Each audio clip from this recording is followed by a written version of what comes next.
Riyadus Saliheen. Chapter 14, Moderation in Worship. Allah, the Exalted, says, Taha. We have not sent down the Quran unto you, O Muhammad, peace be upon him, to cause you distress. Surah 20 verse 1-2. Allah intends for you ease, and He does not want to make things difficult for you. Surah 2 verse 185. Aisha, may Allah be pleased with her, reported, the Prophet peace be upon him came in when a woman was sitting beside me. He asked me, who is she? I said, she is the one whose performance of salat, prayer, has become the talk of the town. Addressing her, he peace be upon him said, what is this? You are required to take upon yourselves only what you can carry out easily. By Allah, Allah does not withhold His mercy and forgiveness of you, until you neglect and give up good works. Allah likes the deeds best which a worshipper can carry out constantly. Reported in Sahih al-Bukhari and Muslim. Commentary. 1. This hadith prohibits ibadah, worship, beyond one's capacity lest one gets tired and stops it altogether. One should be, therefore, moderate in this respect. 2. Allah likes that good action which is done regularly, even if it is a small one. Any good deed which is done continuously, will also have an everlasting reward. On the contrary, a good deed which is done for a short period will have a short return. Anas, may Allah be pleased with him, reported, 3 men came to the houses of the wives of the Prophet peace be upon him to inquire about the worship of the Prophet peace be upon him. When they were informed, they considered their worship insignificant and said, where are we in comparison with the Prophet peace be upon him while Allah has forgiven his past sins and future sins? One of them said, as for me, I shall offer salat all night long. Another said, I shall observe Sawm, fasting, continuously and shall not break it. Another said, I shall abstain from women and shall never marry. The Prophet peace be upon him came to them and said, are you the people who said such and such things? By Allah, I fear Allah more than you do, and I am most obedient and dutiful among you to Him, but still I observe fast and break it, perform salat and sleep at night and take wives. So whoever turns away from my sunnah does not belong to me.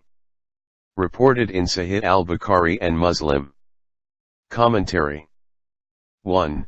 This hadith deals with the following 5 points. A. Moderation in worship. B. Obligation to marry. C. Inducement for following in the Prophet's footsteps. D. Prohibition from observing Sawm, fasts, all the time. E. Prohibition of keeping awake all the night for nawafil prayers. 2. There is neither virtue nor reward for making innovations in religion. All the blessings and rewards lie only in the obedience and following the conduct of the Prophet peace be upon him. Ibn Masud, may Allah be pleased with him, reported, the Prophet peace be upon him said, ruined are those who insist on hardship in matters of the faith. He repeated this 3 times. Reported in Sahih Muslim. Commentary. This hadith shows disgust against exercises which many Sufis have introduced in religion, which deviate from the conduct of the Prophet peace be upon him, and encourage self-violence. Similarly, such people who are hypocritical and make unnecessary probe into religious matters also fall in this category, and are usually far from the teachings and practice of the Prophet peace be upon him. Abu Hurairah, may Allah be pleased with him, reported, the Prophet peace be upon him said, the religion of Islam is easy, and whoever makes the religion a rigor, it will overpower him. So, follow a middle course in worship. If you can't do this, do something near to it, and give glad tidings and seek help of Allah at morn and at dusk and some part of night. Reported in Sahih al-Bukhari. Commentary, Besides moderation in worship, this hadith enjoins that such times should be fixed for worship when one is fresh, so that one feels pleasure in performing it. But this principle is for optional and voluntary prayers only. Obligatory salat are to be performed at the prescribed times only. Anas, may Allah be pleased with him, reported, the Prophet peace be upon him came into the mosque and noticed a rope stretched between two poles. He inquired, what is this rope for? He was told, this is Zainab's rope. When during her voluntary prayer, she begins to feel tired, she grasps it for support. The Prophet peace be upon him said, untie it. You should perform prayers so long as you feel active. When you feel tired, you should go to sleep. Reported in Sahih al-Bukhari and Muslim. Commentary, this hadith deals with the following 3 points. 1. It forbids undue strictness, and taking support of anything in the course of salat. 2. If wrong can be corrected by hand, it must be stopped immediately. 3. One should be moderate in ibadah, and select such times for optional and voluntary prayers when one feels real pleasure in them.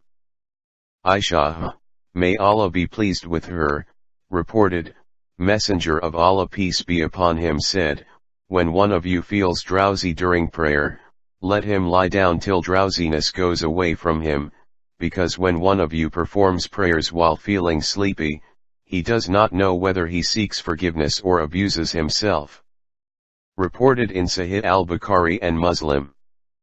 Jabir bin Samurah, may Allah be pleased with him, reported, I used to perform prayer with the Prophet peace be upon him, and his salat was of a moderate length, and his khutbah too was moderate in length.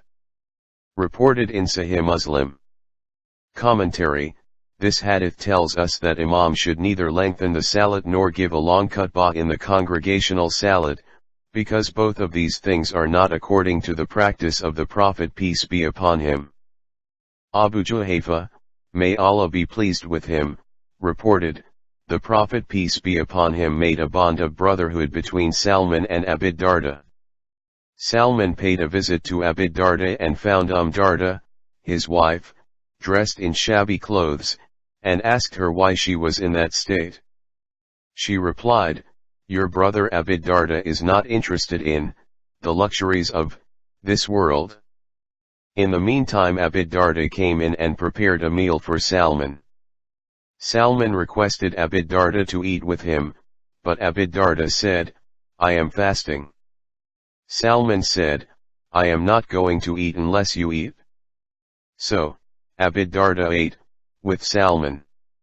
When it was night and a part of the night passed, Abu Darda got up to offer the night prayer, but Salman asked him to sleep and Abu Darda slept. After some time Abu Darda again got up but Salman asked him to sleep. When it was the last hours of the night, Salman asked him to get up, and both of them offered tahajjud prayer. Then Salman told Abu Darda, you owe a duty to your Lord, you owe a duty to your body, you owe a duty to your family, so you should give to everyone his due. Abu Darda came to the Prophet peace be upon him, and reported the whole story. Prophet peace be upon him said, Salman is right. Reported in Sahih al-Bukhari. Commentary, this hadith highlights the following points. 1. Although the performance of voluntary prayers, nawafil, is highly meritorious, it should not be done at the cost of obligations for, in this case, they lose their merits and are disliked by Allah. 2. The right time for tahajjud, optional prayers at night, is the last third part of the night. The reason being that in the first 2 portions of the night, one should take rest and perform his conjugal duties.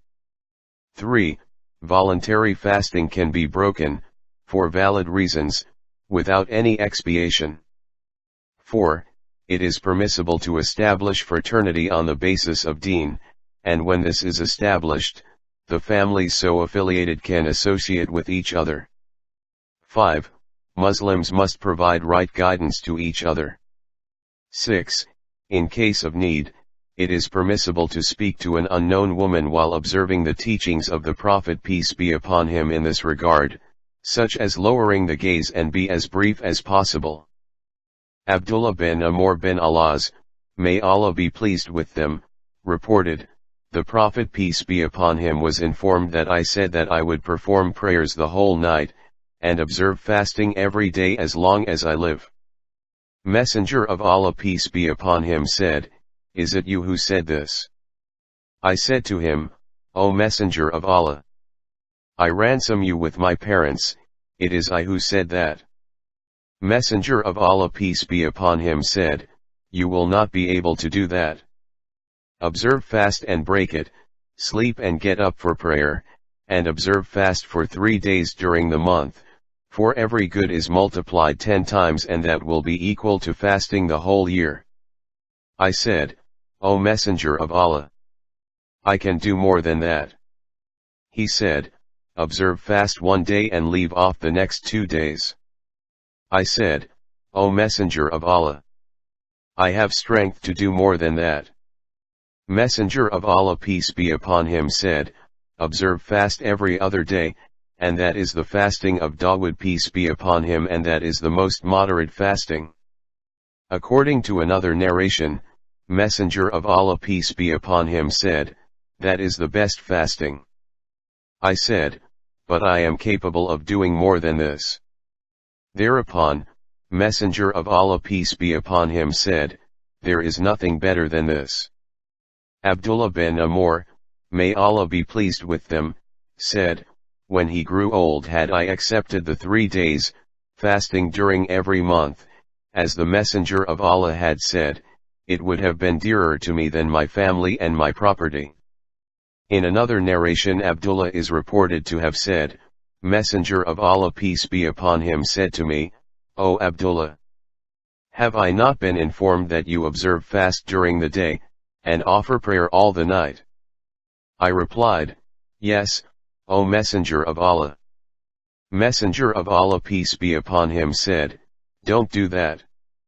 Observe fast for few days and then leave off for few days, perform prayers and also sleep at night, as your body has a right upon you, and your eyes have a right upon you, and your wife has a right upon you, your visitors have a right upon you. It is sufficient for you to observe fast 3 days in a month, as the reward of good deeds is multiplied 10 times, so it will be like fasting the whole year. I insisted on fasting, and so I was given a hard instruction. I said, O Messenger of Allah, I have strength. Messenger of Allah peace be upon him said, observe fast like the fasting of Prophet Dawood peace be upon him, and do not fast more than that. I said, how was the fasting of Prophet Dawood? He peace be upon him said, half of the year, means, he used to fast on every alternate day. Afterwards when Abdullah, may Allah be pleased with him, grew old, he used to say, would that I had availed myself of the concession granted to me by Messenger of Allah. In another narration Abdullah is reported to have said, Messenger of Allah peace be upon him said, I have been informed that you observe fast continuously and recite the whole of the Quran every night. I said, Messenger of Allah, it is right, but I covet thereby nothing but good, whereupon he peace be upon him said, then observe fasts like the fasting of Prophet Dawood peace be upon him, as he was the most ardent worshipper of Allah, recite the Quran once every month. I said, O Prophet of Allah, I am capable of doing more than that. He said, then recite it, the complete Quran, in every 20 days. I said, O Prophet of Allah, I am capable of reciting more than that. He said, then recite it once in every 10 days. I said, O Prophet of Allah, I am capable of reciting more than that. He said, then recite it once in every 7 days, but not recite more than that. The Prophet of Allah also said to me, you do not know, you may have a longer life. When I grew old I wished I had availed myself of the concession, granted to me by the Prophet of Allah. In another narration Abdullah is reported to have said, Messenger of Allah peace be upon him said, the best fasting with Allah is that of Prophet Dawood, and the best prayer with Allah is that of Dawood peace be upon him, for he would sleep half of the night and stand for prayer for the third of it, and then would sleep sixth part of it. He observed fast one day and leave off the other. He would not flee on meeting the enemy. In another narration Abdullah is reported to have said, my father helped me marry a noble woman, and he used to inquire of his daughter-in-law regarding her husband. She would say, he is, indeed, a fine man. Since I have come to him, he has neither stepped on my bed nor he has had sexual intercourse with me. When this state of affairs lasted for some time, my father mentioned the matter to Messenger of Allah peace be upon him, who directed my father saying, send him to me. I went to him accordingly. He asked me, how often do you observe fast? I replied, daily. He asked me, how long do you take in reading the noble Quran completely? I said, once every night. Then he narrated the whole story. He, in his old age, would recite 1/7 of his nightly recitation to some members of his family during the day to lighten his task at night. Whenever he wished to have a relief from his fast on alternate days, he would give up fasting for a few days and make up deficiency later by observing the number of fasts he had missed. He would not give up the number of fasts altogether, because he did not like to abandon what he had settled with Messenger of Allah peace be upon him. Commentary: this hadith brings the following two things into focus. 1. Besides mentioning the continence and ardor for worship of the companions of the Prophet peace be upon him, it tells us of the teachings of the Prophet of Allah to adopt moderation, and fulfill the lawful needs of life as well as religion. 2. It also presents a model of the chastity, modesty, and bashfulness of the Sahabiyat, women who embraced Islam and saw the Prophet peace be upon him. It tells how patiently they bore the indifference of their husbands. In the instance quoted in the above-mentioned hadith, the politeness with which the wife of Abdullah bin Amr bin Al-As, may Allah be pleased with them, answered her father-in-law when he inquired her about the treatment of her husband is a model of decency and modesty. Hanzala al-Usayyid, may Allah be pleased with him, who was one of the scribes of Messenger of Allah peace be upon him, reported, I met Abu Bakr, may Allah be pleased with him. He said, how are you, O Hanzala? I said, Hanzala has become a hypocrite. He said, far removed is Allah from every imperfection, what are you saying? I said, when we are in the company of Messenger of Allah peace be upon him, and he reminds us of hellfire and Jannah, we feel as if we are seeing them with our very eyes, and when we are away from Messenger of Allah peace be upon him, we attend to our wives, our children, our business. Most of these things, pertaining to life hereafter, slip out of our minds.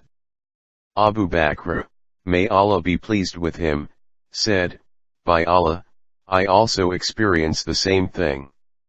So Abu Bakr, may Allah be pleased with him, and I went to Messenger of Allah peace be upon him and I said to him, O Messenger of Allah peace be upon him, Hanzala has turned hypocrite.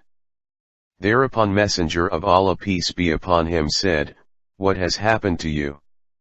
I said, O Messenger of Allah, when we are in your company, and are reminded of hellfire and Jannah, we feel as if we are seeing them with our own eyes, but when we go away from you and attend to our wives, children, and business, much of these things go out of our minds. Thereupon Messenger of Allah peace be upon him said, by him in whose hand is my life, if your state of mind remains the same as it is in my presence, and you are always busy in remembrance of Allah, the angels will shake hands with you in your beds and in your roads. But Hanzala, time should be devoted to the worldly affairs, and time should be devoted to prayer. He, the Prophet peace be upon him, said this thrice. Reported in Sahih Muslim. Commentary: this hadith also tells us about the continence and piety of the companions of the Prophet peace be upon him with reference to the natural instinct of man to think differently in different situations. This condition has nothing to do with nifaq, hypocrisy.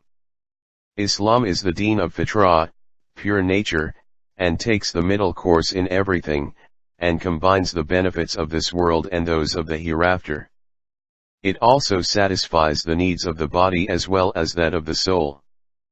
Ibn Abbas, may Allah be pleased with them, reported, while the Prophet peace be upon him was delivering khutbah, religious talk, he noticed a man who was standing, so he asked about him, and was told that he was Abu Israel, who had taken a vow to remain standing, and not sit, or go into the shade, or speak while observing fasting. Thereupon Messenger of Allah peace be upon him said, tell him to speak, to go into the shade, to sit and to complete his fast. Reported in Sahih al-Bukhari. Commentary. 1. This hadith makes it abundantly clear that one cannot attain the pleasure of Allah by means of self-invented methods. It can only be achieved by ways and means prescribed in the Quran and Sunnah. 2. One should never vow for anything which is smeared with sin or which is not permitted by deen. An instance of this is quoted in the above-mentioned hadith. 3. The majority of ulama, scholars, who do not think the expiation of such vows necessary, quote this hadith in support of their view. They argue that the Prophet peace be upon him has not prescribed expiation in such cases as is evident from this hadith.